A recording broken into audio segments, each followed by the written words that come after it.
Hi, this is Lindsay Galing answering some questions for diversity and culture. The first question I want to answer is in 1997 case of University and Community College System of Nevada versus Palmer. Palmer was initially awarded $40,000 in damages for violation of the Equal Pay Act.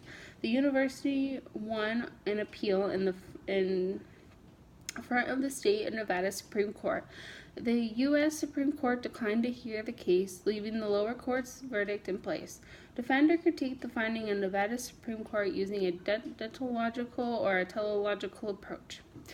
So the approach that I took was the teleological approach.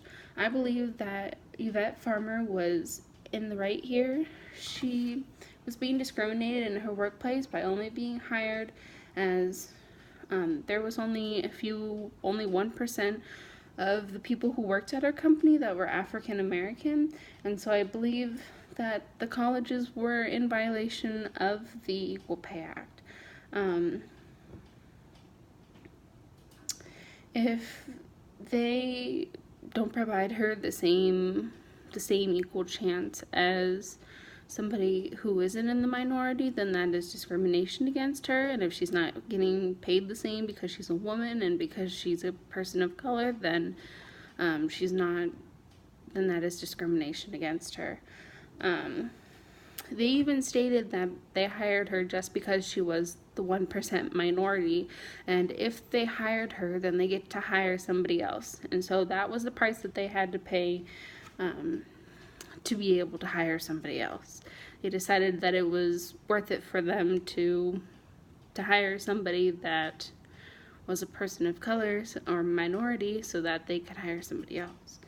And where that is unethical, I believe that they were discriminating her, and so she did deserve that money, and she did deserve to she deserved the equal opportunity to be able to show what she's able to do instead of just being hired because she's a person of color and a minority and a woman. And I think that's what's wrong with our country right now, is just that people are being hired just to hit those 1% mark so that they can hire other people and they can hit the mark that they need to hit on the minority scale so they get the set amount of money or they don't get fined. The next question I want to answer is the Watchmark Commentel Corporation has undergone significant changes since the case of outsourcing. They were renamed the Valent Corporation, and later they were acquired by IBM. This shows the competitive nature of the software industry. Because, based on this knowledge, examine the outsourcing actions taken by Watchmark Commentel from the technological and the teleological perspectives. So, from the teleological perspective, what was originally the Watchmark Commentel Corporation was a smart business move by a small company that was trying to grow, and so they were trying to do things cheaper, and so they might have, outsourced from another company that made cheaper products. Unfortunately, one of the problems with outsourcing right now is most of those products are coming from China, and so they are coming from sweatshops, and they are not as great as quality as products you can be getting from the U.S. It does give them a chance to compete, though.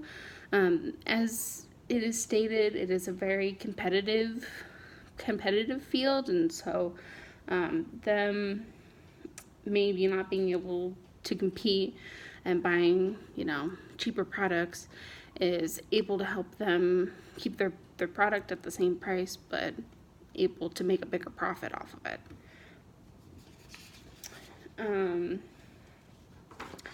From the technological perspective, it's very shady of the company.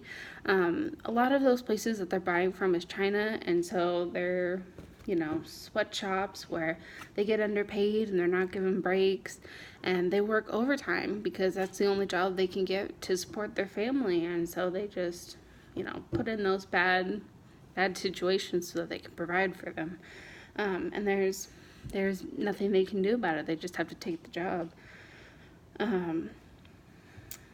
unfortunately, sometimes when these small companies do these things, they get pushed away because they're very unethical, and so people boycott the companies. And so in the end, companies like IBM come in there and they buy the company from them for what they're worth, so they can get out of any situation that they're in.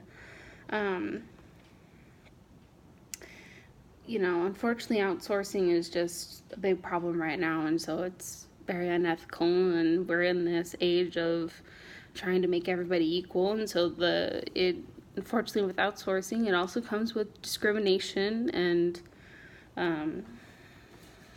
we just have to be aware of that. Next question I want to answer is present an argument that it is easier for employers to comply with diversity legislation in Canada than it is in the United States. I do feel like it is easier in Canada to follow the rules because there is a set of rules that they have to follow, otherwise they are fined. Two of the biggest rules that are put into place are put in place by Parliament, but other than that, Parliament has no say in anything to do with their businesses.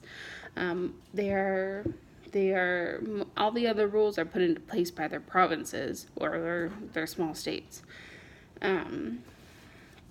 Makes it easier to have it geared towards the province, and so they can help discrimination a little bit more. The first one is the Canadian Human Rights Act forbids discrimination by federally regulated employees basis of race, gender, sexual orientation, disability status, and other certain grounds. This act forbids systematic or indirect discrimination, as when an employer, for an example, that was from the book, asks about childbearing plans or engages in sexual harassment, as well as direct discrimination when an employer keeps a woman from being hired based on her being a woman. They don't want to hire her. Another thing is that it is very a act that wants everybody to be equal, and so in this act, it's if a man is paid a certain price and they're of a certain high status, then the woman of the same status should be paid the same thing. And I feel like in America we don't really have those rules in place right now, so it's easier to get away with not paying people what they're worth because we don't have those acts into place that say that you have to do that, and so it's unethical, but companies do it all the time whether we like it or not. And one of the biggest things is with the other act that they put into place, which is the Canadian Human Rights Act. It makes minorities and women equal to everybody, and so if they don't follow that act, then they can fine you. And this act was put into place because the first act didn't work out, and so they're just further reinforcing that you have to make everybody equal. It won't work in our country if we don't make everybody equal, and in America right now we don't have any of those acts to make sure those things don't happen. If a discrimination act happens, then they just take it to court, they give them money, and then it's never talked about again. The last question that I'd like to answer is, select a source of media as outlined in the exercise in media diversity. Comment on the questions listed in the textbook for the media option you selected. So I selected the electronic media primetime TV option A, which is 2 hours of primetime TV drama, and I am a drama watcher, so this question was perfect for me. The program that I focused on was a show called Good Trouble, which is about two young adults that just finished college and they're starting their journey into their first job that they are journeying into their careers, basically. And And they quickly find out that adulthood is not everything that they wanted it to be. Their jobs are not exactly what they wanted it to be, and it's just to do with the people and the way that adults are treated when they come right out of college. Like they don't know as much as the other people who are already in the workforce, but they're trained for that, and so they know a lot. They're not coming into it blind. I feel like this show is geared towards adults in their early career and people who are just going into college and trying to figure out, what they're doing in college and what they're going to do afterwards. I feel like it's probably gauged around young women, ages maybe 18 to 25, people who are just getting into college and just settling into new jobs and into their career paths. It's very much a show just about people learning how to deal with getting into their careers. One of the biggest examples of